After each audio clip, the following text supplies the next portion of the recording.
If there's one thing we've learned about business and life, it's that people are the X factor.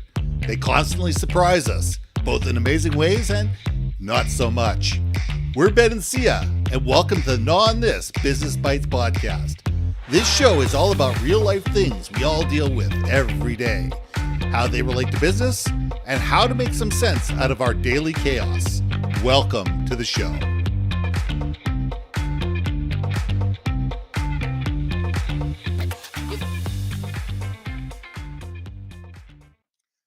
And welcome back to another episode of Gnaw on This Business Bites. I'm Ben, and this is Syya.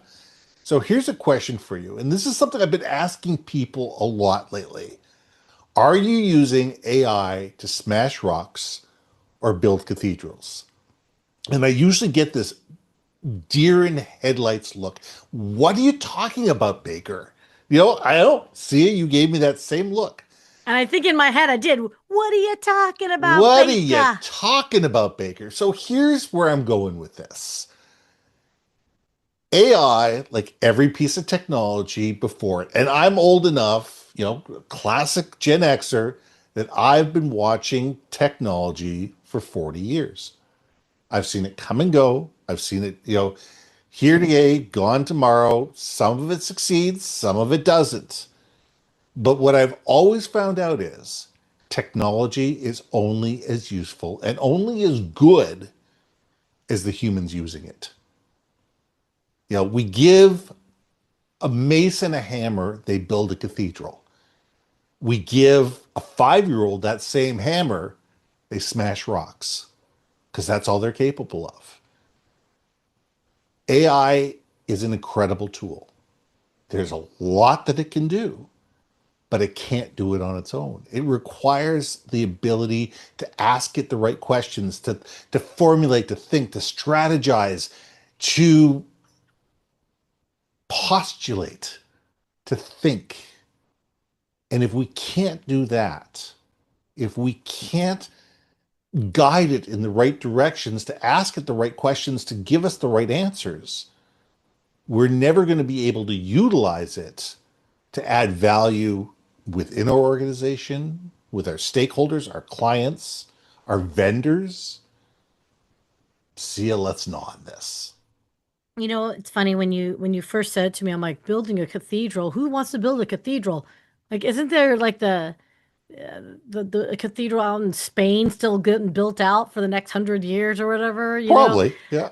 So I really like the way that you posed it though, because I think in some ways, some people approach the concept of AI as a brute force tool, right? Yes. I need it to get it done, blah blah blah.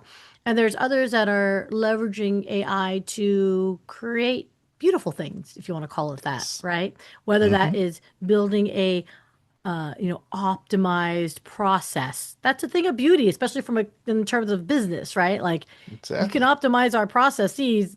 It minimizes overhead, increases profit, and all that good stuff.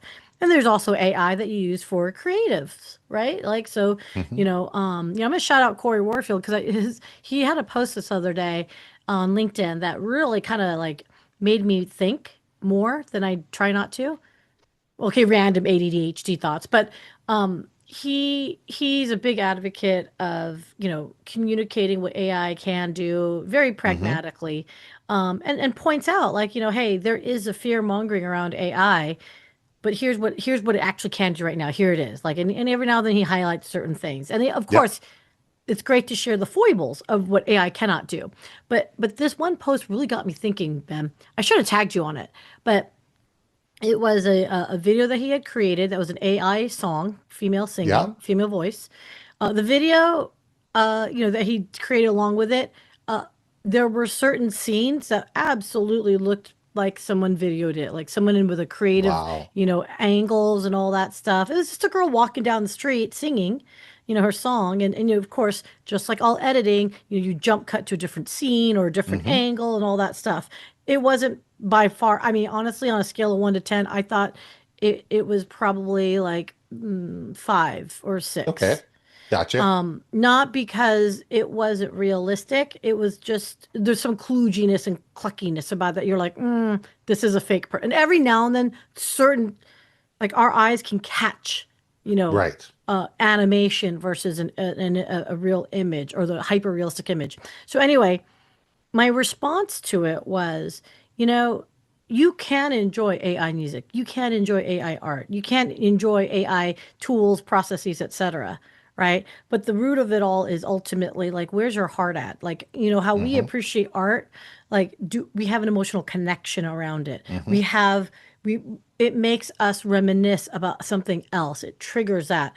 Can AI provide that level of emotional connectivity that we're like, ooh, I argue maybe I don't know. Maybe Some people someday. I don't think it's there yet. I I think I think it's eye of the beholder, right? Because it could be Yes. something as fleeting as, oh my gosh, a purple butterfly went by, you know, and then suddenly they connect to it no matter what, right? Right. So so with what you're saying, it's like, are you building, you know, and using AI to build something of beauty, right? Like Hmm. I think there's beauty in it.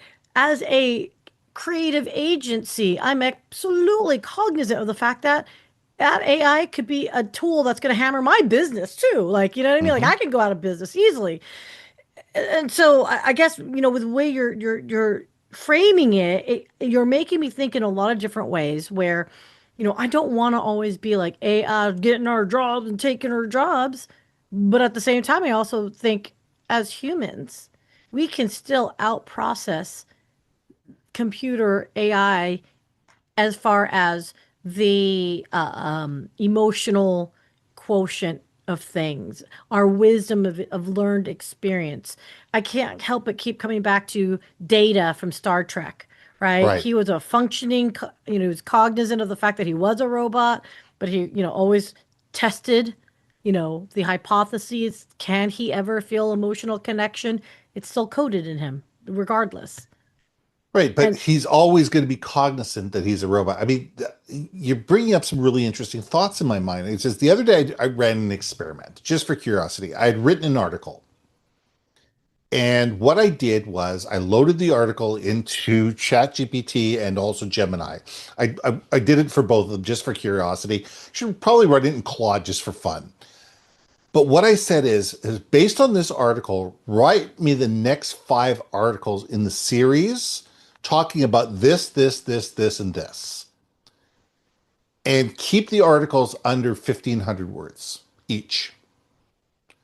Well, it gave me a good start. yeah, In my mind, it gave me a good start. It gave me a leg up. It gave me, okay, this is where these articles are going. Now I need to flush these things out. Now I need to make it so it sounds and feels like me. Now I need to make it relevant to my specific audience. And you know, the more prompts you create within the conversation, the better you can do. I'm lucky enough that I've written 2 books. I can put my 2 books into the thing and it says, you know, write these articles in the voice based on these 2 books, which is, you know, absolutely 100% my, you know, my voice, you know, my cadence, my thought process, my language, you know, sequential things like that. So it's getting better, it is. but it's basing it on the fact that I'm realizing I can't just take those 5 articles as they are, not look at them, copy paste them into a document and say throw them up on the internet and call them mine. You know, it's even though the original article came from me, I personally would sit there and say, you know what, to me, that's doing things half-ass. Oh, totally. That's Oh, that's doing things. I mean, but here's another thought, and then we can go back to this. Is that my friend Brian Trachel came up with something really interesting the other day. He says I was having problems connecting to a certain person on the internet. They just for some reason we kept missing each other. There wasn't an emotional connection. There wasn't the ability, and we're trying to get in touch with this person. He says, "Have you tried doing this? Take all of the recommendations that they give, not the recommendations that they've gotten. It's the recommendations that they have given. Copy paste them into ChatGPT, Claude, Gemini, whatever your perplexity, thing, all of them. Yeah. yeah, Perplexity, whichever one you want, and say, based on these recommendations, what are the things that are important to this person? And it was amazing to me. It came up with 6 or 8 things that were a continuous theme of the ideas and thoughts and ideas that are very important. And I was able to be able to take that language and be able to compose an email that was more in the language of the person that I was talking to, so it would resonate more with them to be able to get better engagement, which I did. So it's amazing what AI is capable of doing when you don't, in your words, use it as a blunt force, instrument, and you sit there and say, okay, what can I do with this? What Yeah. what are the opportunities that I can do to gain greater insights, to be able to utilize large language models to synthesize and understand, so I can turn around and utilize this and create better stories out of it. You just gosh, especially for chat and those types of, uh platforms, uh I see more and more every day because I use chat every day. Yeah, I me don't too. mind saying it. I use it because I think it's great inspiration. Absolutely. And you know what? I'm not going. There are days when there's a couple things where I'm like, I need to write a summary on something. I'm not there for the words. I don't mind using ChatGPT and looking it up and Hmm. like tweaking it and whatnot. But what I am seeing though is I'm seeing news articles with a freaking M dash. Oh yeah, absolutely, all over the And place. I'm just like, people, we're not saying not to use the hyphen. Because I actually got into a conversation with someone on LinkedIn. I think they weren't hearing what I was trying to say. And I'm not quite sure if I understood what they were trying to say. I think they thought I was attacking them for using hyphens. I'm like, I'm not attacking it for hyphens. The M dashes, it is a chat GPT only thing. Nowhere on that keyboard does it have triple line, no break in, long ass hyphen. Okay. So I too write that way. I am a what's that? What's it called? The ellipses where I do a lot of dot dot dot because Oh, I'm a Gen dot X. dot dot person. Yeah, That's our Gen X. generation. Yep. That's our style of writing, right? So it feels like to me this is Gen Z's version of it is. But at some point because we use it so much, we can start recognizing each other using it. Hmm. And that's where I think I'm trying not to be judgy McJudgerson because like I said, I have used it. There's no two ways about it. I have modified. Maybe there's some days where I'm like, copy paste. But it's usually not for anything really, quite frankly, I would do it for like RFPs. Because let's be honest, those are a pain in the wazoo. I don't mind copying and pasting RFPs. Yeah, I said it, corporate people. Anyway, going back to what I was saying is I think people who if I see people use it occasionally, okay, I get it. We're short for time. I get Yes. it. But it's people who use it all the time. Even in when they DM you in communications and emails and you're seeing the M dash and you're like, are you freaking kidding me? Are Well, you kidding me? I know the Gen Zs because I'm a father of one, and I watch his friends and stuff like that communicate, and you can tell that they've gone to ChatGPT to compose an email. You Yeah. know that they do, just based on the lexicon of words, the cadence, the intonation, things like that. It's like, for the most part, I get that, but what we're doing is we're robbing ourselves of the ability to communicate. When we rely too heavily on the AI to be that blunt force instrument, just to be the person who's just going to take over and just throw it out there, we lose our ability to differentiate. We lose our ability to have value. We lose our ability to create something that is more impactful. And I think that we need to be able to look at things, whether it's agentic AI, whether it's GPT, whether it's whatever. We need to take a look at it and sit there and say, okay, how do we use this in an elegant manner that doesn't take the humanity out of the people that are using it?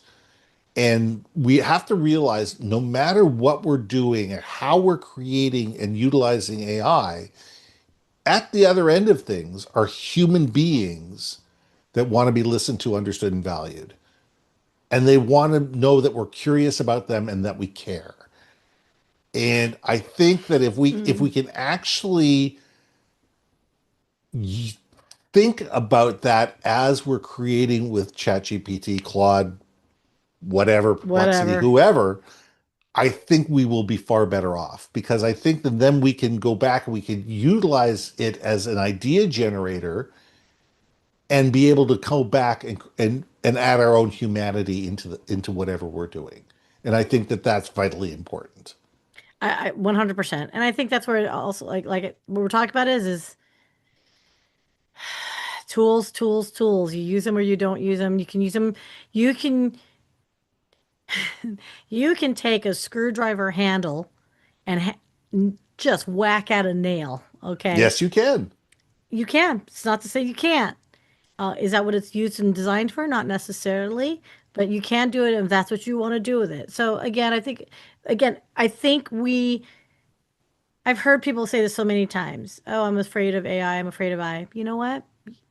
You Just let your play with fears it. get ahead of you, and therefore that's your call, your choice. Don't ever use it, and that's fine. Just understand though, we AI will take jobs. They will Mm-hmm. take job descriptions, tasks. Mm-hmm.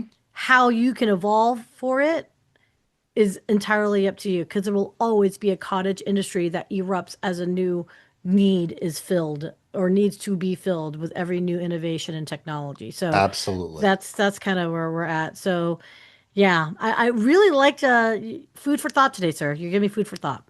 Well, okay, let's leave it there. We've given some people something to gnaw on. So I'm Ben, I'm Sia. and we'll see you soon.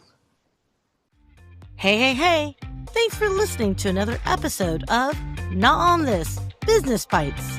If you liked what you heard, we most humbly ask that you like, share, and hit that subscribe button.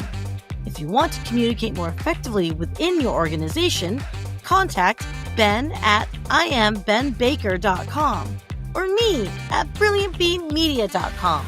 We can help you build your community, brand awareness, and personality through digital content and podcasting. We cannot wait to hear from you.